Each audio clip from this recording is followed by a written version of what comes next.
말씀에 의지해서 하나님의 침묵이라는 제목으로 함께 은혜의 시간을 나누고자 합니다. 신앙생활 하면서 풀기 힘든 문제 중에 하나가 내가 하나님을 찾을 때, 그리고 하나님의 응답이 꼭 필요할 때 하나님이 침묵하시는 겁니다. 이럴 때 사람들은 종종 이런 질문을 합니다. 하나님, 왜 저의 고통을 모른 척 하십니까? 하나님, 왜 침묵하시며 도대체 어디 계십니까? 그럼 한 번 정도 여러분들도 이런 질문 해보신 적 있죠? 침묵이라고 하는 것은 말을 포기한다는 말이죠. 그런데 원래 침묵은 말에 대한 포기, 그 이상의 것입니다. 다시 말해서 말하지 않음으로 더 강력하게 자기의 의사를 표현하는 것이 바로 침묵이라고 볼 수가 있습니다. 말을 안 한다고 말을 안 하는 것이 아니라 말을 안 함으로 인해서 더 강력하게 말을 하는 것이 되는 거죠. 그것이 침묵이라고 말합니다. 성경에 열왕기상 18장과 19장에 나와 있는 하나님과 엘리야의 관계에서 볼 수가 있습니다. 18장에 보면 엘리야가 그 당시 이제 아합 왕이 섬기는 바알과 아세라 신을 섬기는 선지자들 850명과 갈멜산에서 싸움을 합니다. 가짜 선지자 850명하고 진짜 선지자 1명하고 실제로 싸움을 하는 거죠. 그래서 제물을 바쳐서 불이 내려서 불을 내리시면 제사를 받으시면, 그 당시는 이제 불이 내려서 제사를 받으시면 불이 내려오고 안 받으면 불이 안 내려오고 그러니까.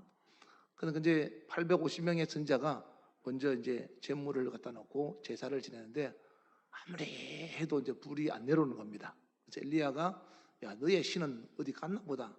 집을 나갔는지 출장을 갔는지 여행을 갔는지 도대체 어디 갔는지 좀 불러봐라. 그렇게 조롱을 하다가 이제 엘리야가 제사를 딱 지내는 거예요. 엘리야가 이제 지내면서 제사를 지낼 때 그 번제물에다가 엘리야는 그냥 하면 또 불탈다 오해할까 봐서 물을 끼얹어요. 물을 부은 다음에 하나님께 기도하는데 하나님이 그 기도를 들으시고 엘리야의 제사를 받으시고 그 물 부은 제물에 불을 내리시는 거야. 그래서 850대 1로 해서 엘리야가 이깁니다. 그리고는 엘리야가 전부 죽여버려요. 칼로 가지고 다 죽여버리죠.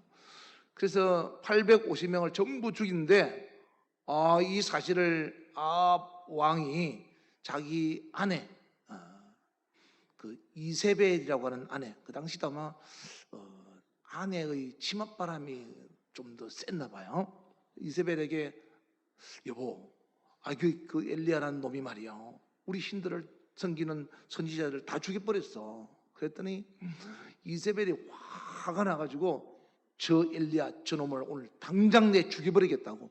그러니까 엘리야가 850대 1에서 이긴 엘리야가 그 이세벨의 그 분노에 무서워가지고 도망가는 것이 열왕기상 19장에 나옵니다. 그러다가 도망가다가 지쳐가지고 이제 로뎀 나무 아래서 뭐라고 이야기하는가 하면 하나님 차라리 저 죽여주세요. 저 무서웠고 힘들어서 못 살겠어요. 죽여달라고 얘기를 합니다. 그때 하나님이 그래 내가 여기 있다 이러면 얼마나 좋겠습니까? 그런데 하나님이 그때 침묵하시는 거예요. 아무 말씀하지 않고 오히려 천사가 먹을 것을, 까마귀를 통해서 먹을 것을 갖고 와서 엘리야에게 주는 겁니다. 하나님의 침묵. 엘리야가 그렇게 하나님을 간절히 찾을 때 하나님은 말하지 않으시는 거예요. 그리고는 오히려 먹을 것을 가만히 주시면서 위로하시는 거예요. 말 없이 위로하시는 거예요. 그게 무슨 의미일까? 침묵의 의미. 첫 번째, 나는 너의 고통을 이해한다. 두 번째, 나는 너를 변함없이 사랑하고 있다. 오늘 설교 끝. 네, 핵심 다 했습니다. 네, 하나님의 침묵의 의미 뭐라고요? 네, 첫째, 나는 너의 고통을 이해하고 있다. 둘째, 나는 너를 변함없이 사랑하고 있다. 여러분, 우리나라 황혼 이혼이 해마다 늘어나서 지금은 뭐 10명이 결혼하면 4쌍이 이혼한답니다. 왜 황혼 이혼이라 그러냐면 20년을 같이 살다가 20년 이상 산 사람이 이혼하는 것을 황혼 이혼이라고 그렇게 말하는데, 왜 황혼 이혼이 맞느냐라고 했을 때 많은 사람들이 각자의 자기의 이론을 가지고 나와서 설명을 합니다. 여러분 TV나 뭐 나와서 뭐 이렇게 나와서 이야기하는 사람 들어보셨죠? 무슨 뭐 때문에 어떻고 뭐 때문에 어떻고 그래서 이혼하게 됩니다. 그거 딱 한마디로 처음 만났을 때 사랑이 식었기 때문에 그렇습니다. 그래서 요한계시록 2장에는 처음 사랑을 회복해라 그랬어요. 너희가 처음 사랑을 회복하지 아니하면 내가 너를 버리리라 라고 에베소 교인들에게 하나님에 대한 사랑을 강조하고 있습니다. 여러분 신앙생활 잘하다가 왜 하나님을 떠날까요? 그거 역시 하나님에 대한 사랑이 식었기 때문에 그렇습니다. 그래서 하나님과 황혼 이혼을 하는 거예요. 여전도 회장을 하다가 청년부 회장을 하다가 심지어는 목사까지 되었다가 하나님과 이혼한 사람 많습니다. 저 전도사 때 목사 하다가 그만두고 식당 하는 사람 봤습니다. 가서 복음을 전하러 갔는데 우선 잘 알더라고요. 그래서 이야기를 들어보니까 목회자였더라고. 목사 안수까지 받았는데 무슨 사정이 있어서 그만두고 식당을 하고 있더라고요. 목회자들도요 그런 참 많습니다. 근데 왜 이럴까요? 하나님에 대한 처음 하나님 앞에 뜨겁게 사랑했던 마음들이 식어서 그렇게 되는 거예요. 어떤 신학교의 교수가 그런 이야기 하더구만요. 처음 신학교를 들어올 때는 신학생들이 나 같은 죄인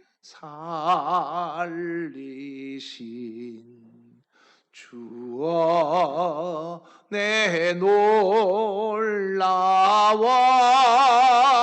이런 찬송을 부르면서 막 눈물 흘리면서 신학교를 들어온다는 거예요. 근데 신학교 1년, 2년, 3년, 4년 지날 때쯤에는 4년 마치고 졸업할 때쯤 되면 세상 노래를 부른다는 거예요. 왜? 알 만큼 안다 이 말이에요. 여러분 부부간에도 왜 소원해지고 멀어집니까? 처음에는 서로를 잘 모르다가 좋은 것만 보고 사랑하다가 시간이 점점 지나면서 알 만큼 알거든요. 그러니까 점점 멀어지는 거예요.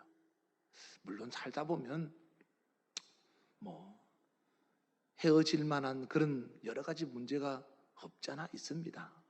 저희 집사람하고 저하고도 초등학교 동창생인데 초등학교 때부터 지금까지 사니까 얼마나 지겹겠어요? 그죠? 응? 정말로 인생살이라면 그렇게 오래 살면 지겹을 수 있잖아요. 근데 이제 살아가면서 왜 이혼할 수 없는 상황이 없겠습니까? 그런데 그럴 때마다 서로 깨닫고 더 나은 관계로 발전해 가도록 노력하는 겁니다.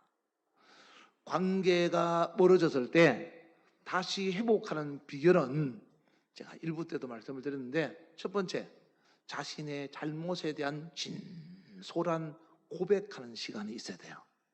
하나님, 저 하나님과 이혼할 뻔했습니다. 하나님께서 이사야 59장 2절에 보면 죄가 있어서 하나님과 나 사이에 담이 생긴다고 했는데 제가 하나님을 사랑하다가 세상을 사랑해서 바람을 피웠습니다. 하나님 잘못했어요.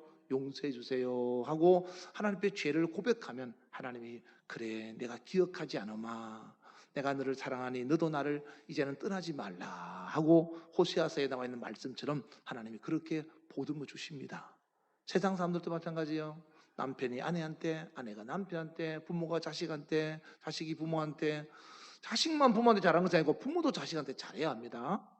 그래서 진솔하게 내가 이런 거 잘못했구나 미안하다 하고 고백을 해야 돼요. 내가 이래도 남편이고 내가 이래도 부모인데 네가 이렇게 해야지 이러면 관계가 좋아질 수가 없어요. 그러니까 좋은 관계가 되려면 서로의 잘못을 진솔하게 고백하는 시간이 필요하고 두 번째는 서로를 섬겨주는 마음이 있어야 됩니다. 하나님은 로마서 3장 25절에 보면 우리를 섬기기 위해서 이 땅에 화목 제물로 오셨어요. 그래서 관계를 서로 회복시켜 주었죠. 그렇다면 우리도 하나님을 잘 섬겨야 되는데 처음에는 막 교회 개척한다 그러면 피아노 사놓고 뭐 마이크 사놓고 뭐 별걸 다 사놓다가 시간이 점점 지나면서 나 안 해. 집사님이 해. 나 돈 없어? 점점 하나님을 섬기기 위해서 멀어지는 겁니다. 집사님 전도로 갑시다. 나 바빠? 네, 점점 멀어지는 거예요. 기도하러 갑시다. 나 시간 없어. 피곤해. 하나님을 섬기는 일, 내 이웃을 내 몸과 같이 사랑하는 일 점점 인색해져가는 거예요. 그게 영적으로 바람난 거예요. 그러니까 그렇게 안 하려면 서로 섬기는 마음을 회복해야 합니다. 세 번째는 서로의 말을 들어주는 순종하는 마음이 있어야 돼요. 남편이 말할 때 여러분 부부간에 대화하면서 부모 자식 간에 또 대화하면서요 누가 앞사람이 대화하는데 귀찮아요. 듣기 싫어. 설교 시간에 하나님 말씀하시는데 목사를 통해서 그럼 좋아 지시가 않습니다. 여러분 부부간에도 대화하는데 여보 나 피곤해 나 듣기 싫어 나 자야 돼 이러보세요. 그래 자! 나 당장은 말 안 해. 그렇게 되지 않겠습니까? 부모가 자식한테 말하는데 자식이 또 잔소리하네 또 잔소리. 그러면 누가 부모가 자식한테 말하고 가까워지겠습니까? 아이고 저놈 자식은 말해봐야 소용없구나 하고 말 안 하죠. 이야기를 할 때 들어주는 자세가 필요한 거예요. 그래서 요한복음 14장 21절에도 너희가 나를 사랑하면 내 말을 지키는 자가 되어야 된다 그런 거예요. 그래서 관계가 회복되려면 첫째 자신의 잘못된 죄를 고백하는 시간이 필요하고 두 번째 서로를 섬겨주는 마음의 자세가 필요하고 세 번째 서로의 이야기를 들어주는 순종하는 마음이 필요하다. 왜 제가 이거 일부 예배했던 데를 강조하는가 하면요 하나님이 어제 기도하는데 잃어버린 사랑을 회복하도록 하라라고 말씀하셔서 여러분에게도 말씀하는 겁니다. 그러니까 여러분이 하나님과의 사랑의 관계가 소홀해졌거든. 내가 이러다가 하나님하고 나이 들어서 황혼 이혼하는 거 아닌가 생각이 들 기미가 보이거든. 요 세 가지를 하면서 회복하시기 바라고 부부 간에도 마찬가지로 그렇게 하시기 바라고 부모 자식 간에도 그렇게 하셔서 모두가 좋은 사랑의 관계로 행복한 이 땅의 삶과 저 세상에서의 천국의 삶이 되기를 주의 이름으로 축원합니다. 할렐루야. 침묵한다고 해서 서로가 그 침묵으로 말미암아 사랑의 관계가 소원해지면 안 된다. 침묵을 통해서 더 진한 언어를 발휘할 수 있는 그런 침묵이 되어야 된다. 주님은 우리가 부르실 때 말하지 않으셔도 우리가 고통하고 신음할 때 하나님께서 왜 침묵하고 계시냐고 말하지만 사실은 아니다 이 말이에요. 네가 아파하면 나도 아파하고 네가 울면 나도 운다. 하나님은 우리가 힘들 때는 우리를 업고 걸어가십니다. 그러니까 여러분들이 절대로 하나님 앞에서 하나님이 침묵한다고 해서 여러분들에게 멀어졌다 생각하지 말고, 그래서 여러분들도 등을 돌려서 하나님과 이혼하는 사람이 한 사람도 없이 끝까지 사랑을 지켜나가시기를 주의 이름으로 축원합니다. 그래서 인생의 고난은 사실 우리가 생각할 때는 고통이라고 생각하지만 하나님의 입장에서는 그 고난을 통해서 사람들로 하여금 영광스러운 구원에 이르도록 우리를 연단하는 하나님의 도구가 바로 고난이라는 것을 알아야 합니다. 어쩌면 예수 안에서 가장 많은 고난을 겪은 사람이 천국에 가면 가장 큰 영광을 차지할 수도 있다는 것을 알아야 합니다. 로마서 8장 18절에 하나님 말씀하시기를 현재의 고난은 장차 우리에게 나타날 영광과 비교할 수 없다고 바울은 자신의 고난이 결코 고난이 아니라 그날의 영광으로 비교하고 있습니다. 고난이 클수록 영광도 크다 이 말이죠. 그래서 오늘 본문에 시편 기자는 아까 제가 서두에 말씀드렸죠. 아삽이라고. 이 아삽이 하나님 앞에 기도를 하는데 오늘 1절부터 8절까지 전반부에 대해서는 하나님, 나의 원수들이 나를 이렇게 괴롭히는데 도대체 하나님 왜 침묵하십니까? 하는 겁니다. 두 번째, 9절부터 8절까지 18절 마지막 절까지는 후반부에는 하나님이 침묵하셔도 나는 나의 하나님이 반드시 하나님께서 심판하실 줄 믿습니다 하고 침묵함에도 불구하고 하나님에 대한 사랑이 변치 않겠다라는 것을 고백하는 겁니다. 오늘 본문 1절 한번 볼까요? 시편 83편 1절 다 같이 시작. 하나님이여 침묵하지 마소서. 하나님이여 잠잠하지 마시고 조용하지 마소서. 강조하죠. 침묵하지 마세요. 잠잠하지 마세요. 조용하지 마세요. 하나님을 막 일으켜 깨우는 겁니다. 하나님을 18절에도 보시면 마지막 18절에도 보시면 여호와라 일어나신 주만 온 세계 지존자로 알게. 하나님이 일어나셔서 제발 내 기도 들으시고 저 원수들을 멸하여서 나의 하나님이 살아계시다는 것을 만민이 알게 해주시옵소서 라고 이야기를 하고 있는 겁니다. 할렐루야. 엘리야가 갈멜산에서 기도할 때 그랬거든요. 하나님, 첫째, 하나님이 나의 하나님인 것과 두 번째, 하나님이 나와 함께 동행하심과 세 번째, 내가 하나님의 종인 것을 저들로 하여금 알게 하여 주시옵소서. 엘리야의 기도는 딱 세 가지예요. 하나님이 나의 하나님인 것과 하나님께서 나와 동거하심을, 그리고 내가 하나님의 종인 것을. 여러분들도 그렇게 한번 해보세요. 하나님이 나의 하나님인 것과 그리고 하나님이 나와 함께 하심을, 그리고 내가 하나님의 자녀인 것을 저 나를 핍박하는 저들로 하여금 알게 하여 주시옵소서. 기도할 때 여러분 이런 엘리야의 기도 여러분도 같이 한번 해보시면 하나님께서 여러분의 삶에 꼭 나타나서 하나님이 하나님 되심을 나타내는 그런 놀라운 역사가 있을 겁니다. 여러분 우리 성경에 보면 가장 고통을 당한 사람이 누굴까요?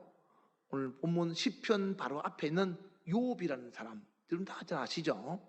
원래 욥은 아브람 시대에 있었던 창세기에 기록되어야 될 내용인데 개인의 영적 신앙생활을 간증이기 때문에 시편으로 같이 묶어놓은 겁니다. 뒤로인데 원래 성경을 연도대로 순서대로 쓰려면 창세기 다음에 써야 될 내용이에요. 이 욥이 하나님 앞에 아주 극찬을 들었습니다. 너무 신앙생활 잘한다고. 여기서 1장 8절에 보시면 뭐라고 써있는 거 볼까요? 하나님께서 욥을 칭찬하기를 내 종 욥을 잘 봤느냐, 내 사랑하는 아목의 집사 아목의 건사를 봤느냐. 그는 온전하고 정직하며 하나님을 경외하며 악에서 떠난 자는 세상에 없느니라. 그럼 세상에서 제일 간다 이 말이잖아요. 아주 극찬을 했어. 극찬. 너무너무 극찬했죠. 그리고는 욥기서 1장 2장 그 이후에 겪어가면서 얼마나 욥이 고통을 당하는지 말할 수 없는 고통을 당해요. 욥기서 2장 6절에는 하나님이 사탄에게 이런 말 이야기하죠. 내가 그를 너의 손에 맡기주니 네가 마음대로 한번 해봐. 그 대신에 그의 생명은 건드리지 말라. 그래서 욥이 이제 그때부터 계속 고생하는 거예요. 자기 재산 전부 다 뺏기고, 그리고 자기 자식들 10명 다 죽고, 그리고 욥도 병 걸려가지고 기앗장으로 긁어가면서 그냥 너무너무 고통스러워하니까, 하나님을 잘 섬긴다는 사람이 고통스러워하니까 욥의 아내가 그런 이야기를 하죠. 당신이 믿는 하나님 저주하고 당신도 죽으라고 그래요. 여러분, 그런 아내가 어디 있습니까? 여러분, 남편 돈 잘 벌 때는 여보 당신밖에 없어, 당신 최고야. 그러다가 아내가, 남편이 이제 나이 들고 병 들고 돈 못 벌 때가 있겠죠. 그러면 에휴 저 인간 짐이야 짐. 여러분, 그런 부인이 어디 있습니까? 그죠? 그건 나쁜 거죠. 그래서 욥을 3대 악처 중에, 세계 3대 악처 중에 한 명을 욥이라고 합니다. 욥. 소크라테스의 아내, 그리고 욥의 아내, 그리고 감리교의 장시자 요한 예슬러의 아내. 이 아내들은 남편을 갖다가 얼마나 힘들게 했는지. 그런데 그 와중에 그 남편들은 세상에서 알아주는 위대한 위인들이 됐다 이 말이에요. 그래서 3대 악처 중에 한 사람이 욥의 아내예요. 근데 욥이 이런 고통을 당하면서 여러분 생각해보세요. 하나님 앞에 욥은 뭐라고 말할까요? 하나님, 저한테 무슨 억하심정이 있습니까? 저한테 왜 그러세요? 그런 이야기를 요즘 표현하면 그렇게 안 하겠습니까? 여러분 같으면 그래 안 하겠습니까? 하나님, 저한테 왜 그러세요? 제가 꼭 이렇게 해야 됩니다. 저 신앙생활 얼마나 잘했다고 했는데 저한테 왜 그러십니까? 이런 이야기를 안 했겠습니까? 욥은요, 욥기서 1장 2장에 지금 이렇잖아요. 욥기서가 42장까지 있어요. 욥기서 38장에 하나님이 욥에게 다시 말씀을 시작하세요. 그러니까 욥기서 2장부터 욥기서 37장까지는 하나님이 아무 말씀 안 하세요. 하나님이 침묵하세요. 너무 놀랍지 않습니까? 욥이 다시 회복해서 다시 나을 때까지는 하나님이 아무 말씀하지 않고 있다가 하나님의 침묵의 결과가 욥기서 42장 12절부터 나옵니다. 한번 볼까요? 욥기서 42장 12절. 여호와께서 욥의 말년에, 인생 말년에 욥에게 처음보다 더 복을 주시네. 아무 말씀하고 앉지 않다가 갑자기 하나님이 복을 주시는데 처음보다 복을 더 주신 거예요. 그가 양 14,000마리와 낙타 6,000마리와 소 청결이라는 것은 2마리를 1결이라 그래요. 총결이면 청결이면 몇 마리죠? 2,000마리겠죠. 소 2,000마리와 암낙이 1,000마리를 두었고, 13절에 또 원래 욥의 자식들 10명인데 10명이 다 죽었죠. 1장에 보면 욥의 아들 7하고 딸 3을 하나님이 또 준 거예요. 자식을. 욥의 아내 자식도 많이 낳았어요. 옛날에는 오래 살았으니까. 아들 7과 딸 3을 두었는데 14절부터 보시면 이 딸들 이름이 여미마, 첫째는, 둘째는 거시야, 셋째는 게렌합북이라 이름하였으니, 15절에 모든 땅에서 욥의 딸들처럼 아리따운 여자가 없어요. 욥의 딸들이 진선미를 다했다는 거예요. 응? 욥의 딸들이 그들의 아버지가 그들에게 그들의 오라비처럼 기업을 주었더라. 16절에 다 같이 시작. 그 후에 욥이 140년을 살며 아들과 손자 4대를 보았고, 17절 욥이 늙어서 나이가 차서 죽었더라. 1장 2장을 보면 병들고 그리고 자식들 죽고 다 가문이 무너져서 금방 죽을 것 같았어요. 그래서 욥의 아내가 저주까지 했는데 안 죽은 거예요. 안 죽고 이렇게 나이 들어서 다시 회복될 때까지 하나님은 아무 말씀하지 않았다 이 말. 그래서 야고보 사도는 야고보서 5장 11절에 보시면 너희가 인내하는 욥을 들었으니, 지금 여러분도 들었잖아요.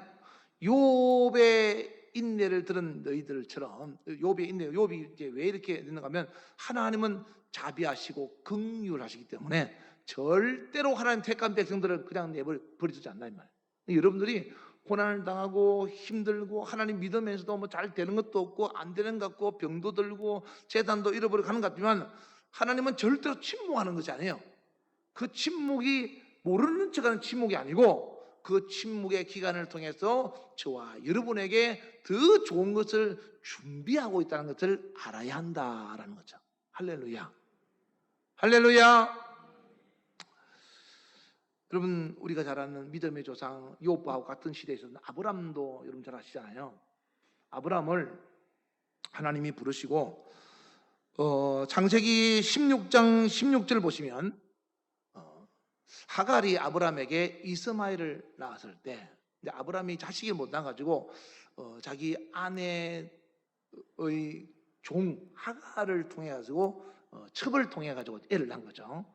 이제 그래서 애를 낳는데 그 이름을 이스마엘이라고 지은 거예요. 그때 아브람 나이가 몇 살인가 하면 86세였어요. 창세기 16장 16절이 창세기 16장의 마지막 절이에요. 그리고 그 다음 장은 몇 장이겠습니까?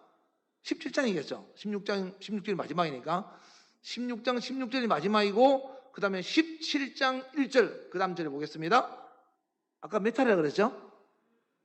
86세라 그랬잖아요. 지금 보세요. 아브라함이 99세에 여호와께서 아브라함에게 나타나서 이렇게 써놨어요. 그러면 99세에 나타났으니까 앞절은 86세라 그랬잖아요. 몇 년 지났죠? 13년 동안 하나님이 아무 말씀 안 하신 거예요. 여러분 신앙생활 하다가 13년 동안 하나님이 여러분에게 아무 대답도 없고 아무것도 못 느끼고 하나님이 주신다고 하는 것도 받지도 못하면 여러분 어떻게 하겠습니까? 정말로 정말 하나님이 계시나? 하나님 나한테 이러실 수 있나? 라고 의구심을 가지면서 하나님 저한테 왜 침묵하십니까? 도대체 어디 계세요? 이렇게 질문하고 싶지 않겠습니까? 그죠? 아브람도 그럼에도 불구하고 아브람은 믿음이 약하여지지 아니하고 로마서 4장에 보면 하나님이 하실 거라고 확실하게 믿고 하나님 앞에 끝까지 기다렸더니 100살에 하나님이 이삭이라는 아들을 주셨더라라고 되어 있어요. 하나님은 따라해 보세요. 하나님은 실수하지 않으신다. 하나님은 실수가 없으신 분이라고 히브리서에 나와 있죠. 하나님은 여러분을 선택한 것을 실수하지 않으십니다. 여러분이 나를 선택해 준 저 사람을 위해서 내가 한평생 끝까지 믿음을 지키고 살겠다는 마음만 가지고 있으면 상대방도 버리지 말아야 되는데 사람들은 버릴 수가 있죠. 왜? 사람이니까. 근데 하나님은 신이기 때문에 한 번 하나님이 선택해서 절대로 버리지 않습니다. 문제는 사람이 하나님을 버리는 거예요. 왜? 침묵하시는 하나님의 때를 기다리지 못하는 거예요. 하나님이 얼마나 침묵하심으로 일을 하시는가 하면요, 예수님이 이 땅에 오셨어요. 예수님이 이 땅에 오셔서 사람들을 위해서 고난받으시고 그리고 채찍에 맞으시고 그리고 십자가를 지셨잖아요. 근데 십자가를 지시기 전에 겟세마네 동산에서 기도하실 때 여러분 예수님은 완전한 사람이자 완전한 신이죠. 그래서 인간이 느끼는 고통을 다 느낍니다. 갈증도 느끼고 배고픔도 느끼고 고통도 느끼신 거예요. 근데 예수님이 이 땅에 왜 오셨는가 하면 우리를 위한 죽음의 대속물이 되기 위해서 이 땅에 오셨잖아요. 근데 막상 죽음의 날이 이제 다가온 거죠. 30년 지나고 3년의 공생애도 지나고 이제 얼마 안 있어서 곧 예수님은 십자가에 못 박혀 죽으실 것을 하나님이시기 때문에 예수님은 아시는 거예요. 그래서 마태복음 26장 39절에 보면 예수님이 산에서 이렇게 기도하시는 거예요. 하나님 아버지, 만일 할만하시거든 하나님께서 허락하시거든 내게 있는 이 잔, 죽음의 잔을 피하게 지나갈 수만 있으면 지나가서 하나님 이런 고통 안 겪을 수 있으면 좋겠습니다 하고 예수님이 이야기를 하는 거예요. 여러분 죽으러 오셨지만 그 십자가의 죽음에 그냥 총을 한 방 빵 쏴가지고 죽거나 창을 팍 던져가지고 죽여버리면 얼마나 좋겠습니까? 그죠? 칼로 가지고 바울처럼 목을 잘라서 죽여버리면 그냥 순간에 그냥 고통이지만 탁 잘라지면 그냥 끝나니까 끝나잖아요. 그런데 십자가의 죽음은 이건 극악 무도한 사람들에게 행하는 가장 악랄한 죽음이기 때문에 십자가에서 매달아서 다 피를 흘릴 때까지 죽었는가를 지켜보다가 나중에 죽었나 안 죽었나 확인하기 위해서 확인 사살까지 다리까지 부셔버려가지고 진짜 죽이잖아요.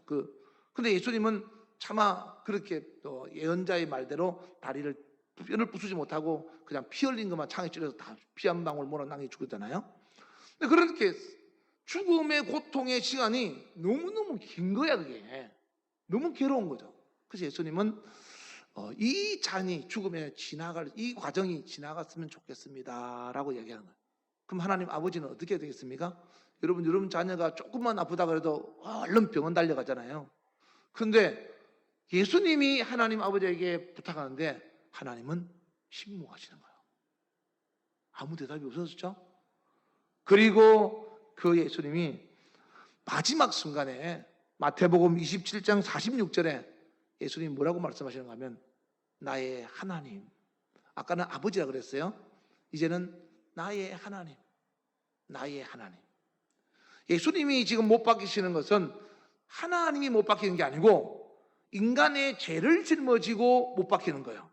그래서 아버지라고 안 하고 죄인으로서 하나님을 나의 하나님, 나의 하나님 이렇게 부르는 거예요. 그리하여 어찌하여 나를 버리셨나이까. 예수님 입장에서는 나를 버렸다고 느낄 정도로 하나님 아버지가 침묵하시는 거예요. 여러분 예수님도 이런 걸 느꼈다면 여러분이나 저는 뭐 오죽하겠습니까? 그죠? 그럼에도 불구하고 하나님 아버지는 아무 말이 없었다. 그런데 놀라운 것은 그 십자가의 사건으로 저와 여러분뿐 아니라 모든 인류의 사람들이 그 십자가에 죽으신 예수님의 피 흘리심으로 구원 얻을 생명의 길을 만드셨다라는 거죠. 만약에 하나님 아버지가 요즘 말하면 누가 내 자식 건드리면 여러분 아이들 유치원에 갔는데 뭐 선생님한테 맞았다 뭐 이렇게 학대받았다 그러면 여러분 어떻게 합니까? 당장 가서 그 선생님 나오라 그래가지고 난리치잖아요. 하나님 아버지가 예수님을 못 박는 로마 군병들을 보고 저것들 봐라 감히 내 아들을 그리고는 천사야 내려가서 저것들 다 죽여버려.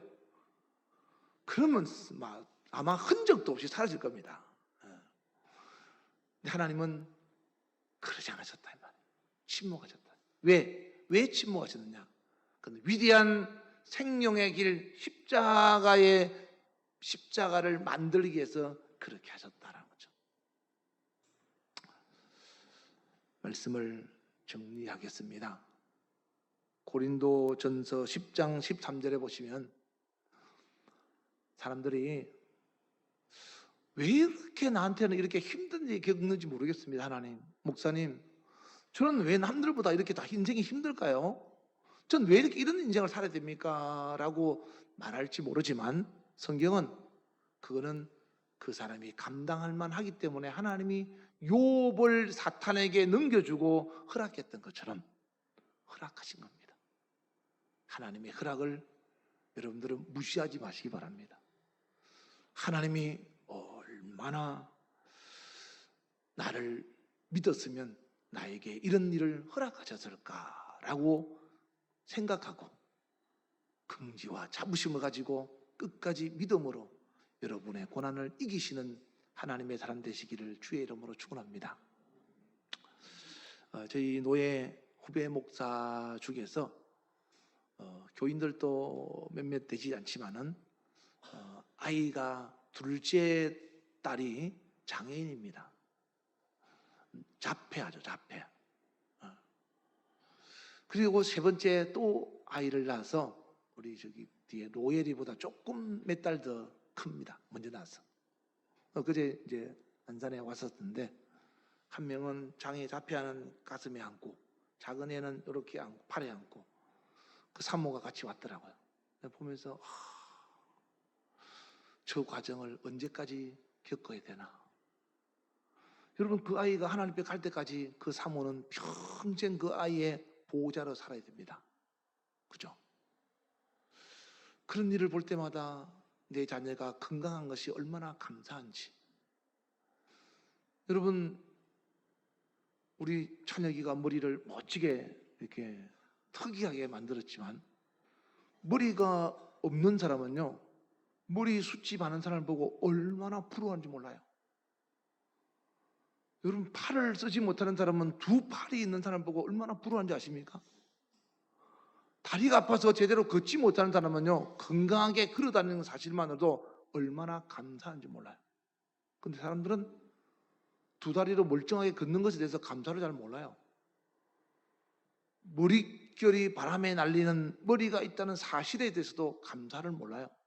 없어 봐야 머리 있는 것이 이렇게 좋은 거구나 하고 알게 되고, 팔을 다쳐봐야 팔을 쓸 수 있는 것이 얼마나 감사할 줄 알아요. 우리는 있는 것에 만족하지 못하고 감사하지 못하고 늘 내가 원하는 대로 되지 않는다고 불평과 불만하면서 하나님으로 말미암아 나의 불만을 해소해 주기를 원하지만, 하나님은 그 과정을 통해서 나를 더 아름답게 만들고 있다는 것을 아셔야 돼요. 내가 우리 후배 목사하고 사모를 보면서 그런 생각을 했습니다.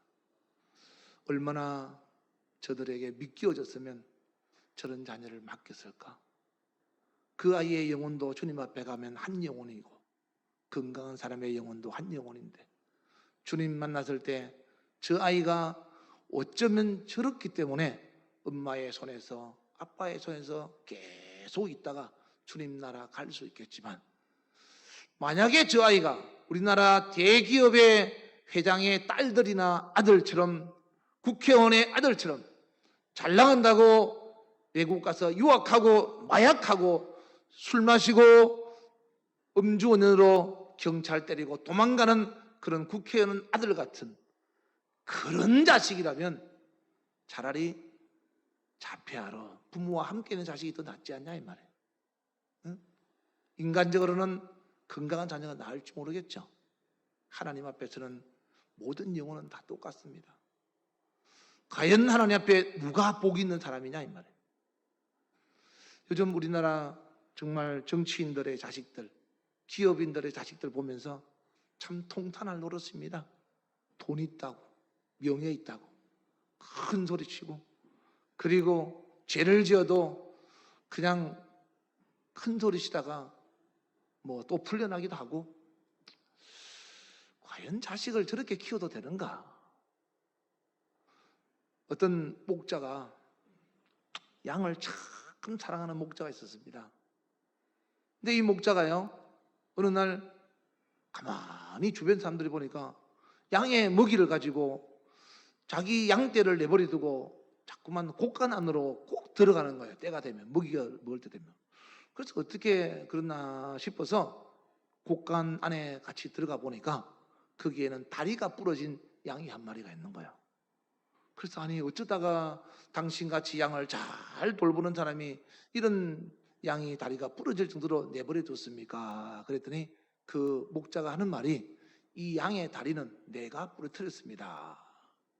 아니 어떻게 양을 사랑하는 목자가 그럴 수 있습니까? 라고 했더니, 이 양은 워낙에 천방지축이라 양떼 우리 속에 같이, 양떼 무리와 같이 있지 않고 온 사방을 돌아다니면서 찾으러 다니기가 일수라는 거예요. 그러면 늑대와 이리 가서 잡아먹지 않겠습니까? 차라리 늑대와 이리 가서 잡아먹는 것보다 내가 다리를 부러뜨려서 그냥 내가 먹이는 것이 훨씬 더 나을 것 같아서 내가 보호하는 차원에서 다리를 부러뜨렸습니다. 그랬답니다.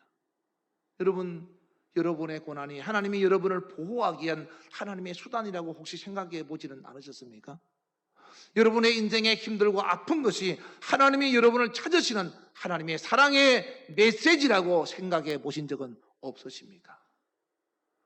그러므로 혹시 남편 때문에, 혹시 아내 때문에, 혹시 자녀 때문에, 혹시 물질 때문에 여러분 앞에 닥친 여러 가지 시험과 고통이 여러분은 힘들고 하나님은 침묵하신다 할지라도 결코 하나님의 침묵은 여러분을 버려두시는 그런 무관심이 아니라 하나님은 그것을 통해서 더 좋은 것을 예비하시고 준비하시는 하나님의 사랑이라는 것을 잊지 마시기를 주의 이름으로 축원합니다. 그러므로 소망을 잃지 말고 하나님에 대한 믿음을 끝까지 잘 지켜서 주님 앞에 섰을 때 잘 참고 견디었다고 주님 앞에 칭찬 듣고, 여러분이 받은 고난의 대가는 그날의 영광의 면류관으로 주님 앞에서 모두가 받으시는 믿음의 사람이 되시기를 주의 이름으로 축원합니다. 할렐루야. 이 시간 기도할 때 하나님, 내가 힘들 때 하나님이 침묵하신다고, 나는 하나님을 등지고 내 마음대로, 내 고집대로, 내 욕심대로 하나님을 떠나서 하나님과의 사랑의 관계가 끊어진 때가 있었습니다. 이제 그 사랑을 회복하고 하나님께로 돌아가고자 죄를 고백하는 시간을 가지며 하나님에 대한 섬김과 하나님의 말씀에 대한 순종하는 마음의 자세를 고쳐서 이제는 어떤 침묵의 시간에도 하나님을 떠나지 않고 끝까지 믿음을 잘 지켜서 하나님의 사랑의 대상자로 남아있기를 원합니다.